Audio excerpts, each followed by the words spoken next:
All right, day 413. Today we got another property. Let me show you how we're filtered on this. So I'm on Red, and I'm filtered on 4-bedroom, 1-bath units, single family homes on Redfin less than 7 days.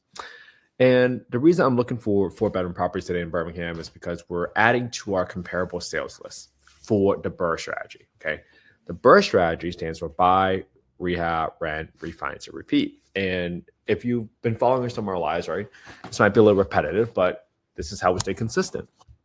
The whole point of the strategy is so that, let's say you're able to buy a property for 50 grand and you are able to renovate that property for 20 grand, and now you're able to make it worth 100 grand. Using that approach, now you're able to go get a loan after you got it rented, got it reappraised for 100 grand. You can go get a loan for 70% of that home's value. And now you're able to take the 70 grand back out in the form of loan proceeds, not taxable, and you use that to deploy to your next deal. That is why this strategy is so powerful. But what is one of the biggest factors that it's relying on? Well, you got to estimate the ARV, the after repair value, correctly. Now, obviously, this is a art, not a science. And this stuff really matters. You got to figure out what you want to do and how you're going to comp these properties to get the right ARV based on $1 per square foot. Okay. Now, going forward, here's what we're going to do. So I found this property right up here, this area, 1977 Linden Drive. And this is Birmingham, Alabama, 35214. 4-bed, 2-bath, 1618. This is perfect because I like seeing 4-bed, 2-baths. And if this property does sell for 125 grand, that's going to be really, really positive because now you're able to see what the ARVs look like. And in general, I've been thinking about 130 to 140, but we've also seen the properties, right? If you look at our BRRRR list, our comparable list in 35214, you can see that some of the properties that we've been looking at is 4.3, 1520 square feet, 1920. Now, is this in the same neighborhood? Let's see what neighborhood this property is in. This property is in Smithfield Estates, which across the 78 from North Pratt. Okay, Smithfield Estates across the Route 78 from North Pratt. And now, why am I adding this, right? I'm adding this because I see that this North Pratt property is a 4.3. This property was listed 2 days ago, 1424. This was listed a few more days before that, but dollar per square footage wise, it's a lot higher. Or 1618 square foot, this is $77 a square foot compared to the 124, 125. This property is a 4.2, and square footage wise, it's 1618, 1618. So this seems like a much, much better deal, right? Why is that? Is it because the values across the Route 78 is so much cheaper? I don't know, but you start to see evidence form in your mind, right? Because this property is also newer, right? This property was built in 1988 compared to that property that was built in 1920. Did that property sell yet? Probably not, especially if we have a competing market like this. But let's look at the condition of the home, right? I try to look for paint, flooring, kitchen. Flooring looks okay. Paint looks okay. Kitchen looks okay. This looks torn up a little bit, some carpet. So floor work needed in half of home. Good paint. Half flooring of carpet needs to be replaced. I think the kitchen is above average kitchen and bathrooms. So it looks nice. There's nothing like crazy wrong about it. Let's check the lot size. Lot size is 7405 square feet. 7405 square feet. No.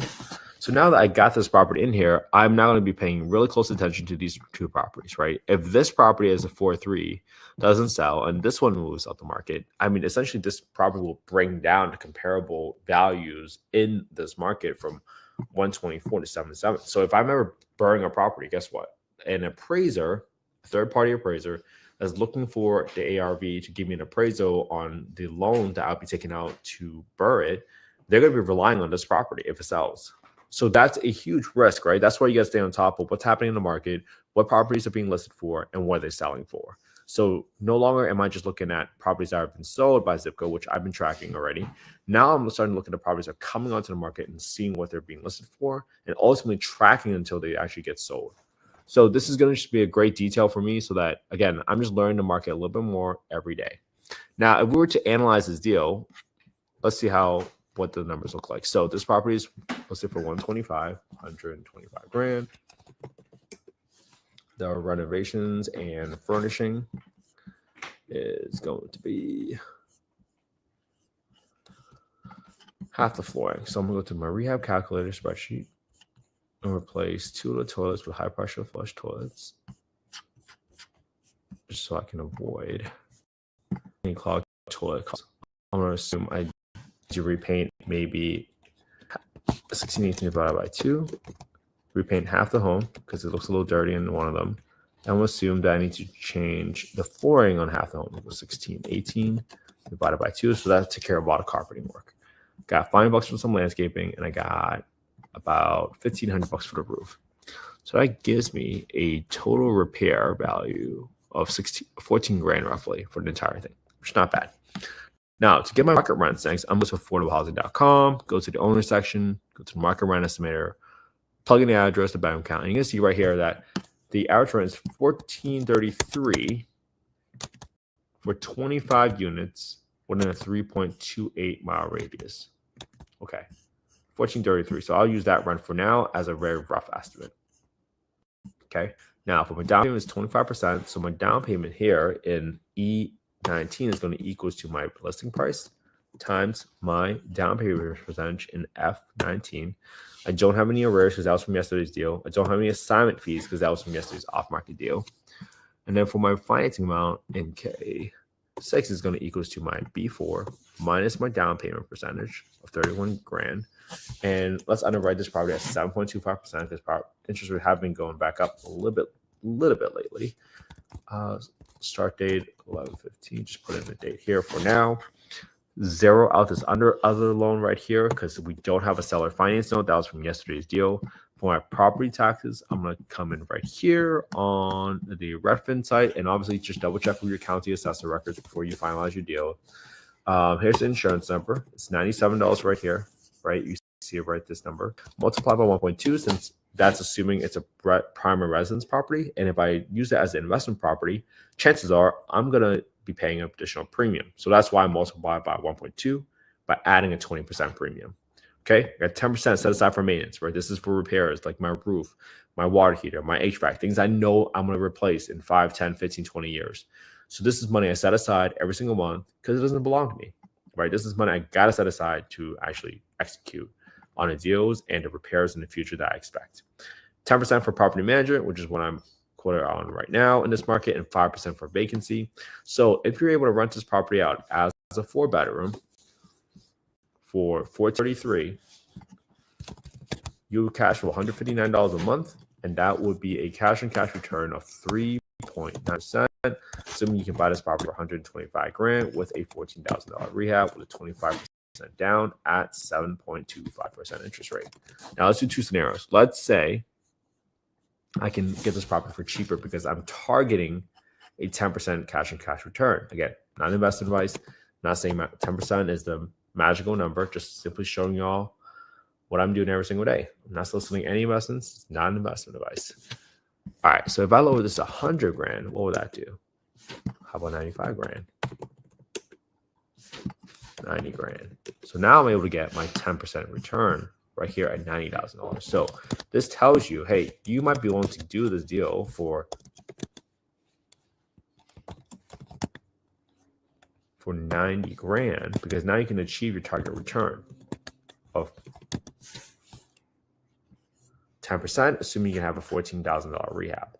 But what if, let's say, your rehab doubles, right? You go in there and you figured, hey, they haven't taken good care of it. Now, when I doubled this in B6, my renovation budget, it went to the cash and cash return went down to 7.6.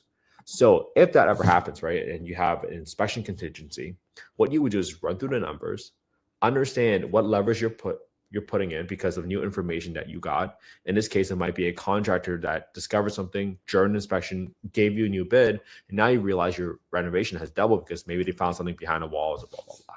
Or maybe the roof is deteriorated and now you need to replace the roof. So now at $85,000, let's see.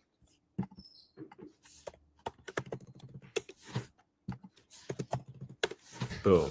So now because your rehab doubled to $28,000, you would have to buy this property for $75,000 just to achieve the same return or same target return of roughly 10%. So that's how you go through the exercise. That's how you adjust up and down the levers. That's how you figure out what deal will fit you. Okay.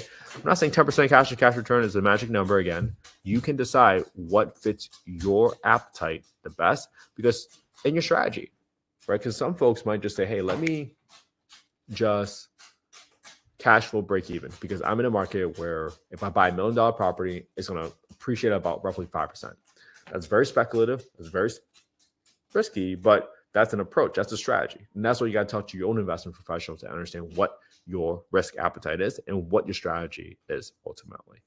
Okay. So hopefully that was helpful. I hope you guys are able to copy my homework. Analyze the same deal. Analyze today using the same spreadsheet. I didn't make the spreadsheet from scratch. I got it from a few other folks. I modified it, I tweaked it so that I can analyze these deals as fast as possible. So if you guys want to copy the spreadsheet, go to affordablehousing.io, put your name, email, your phone number. That's the fastest way you get to copy the spreadsheet. And I hope you copy my homework, right? I hope you all have an amazing Saturday. I'll see you all tomorrow for day 414. Have a good one, everybody.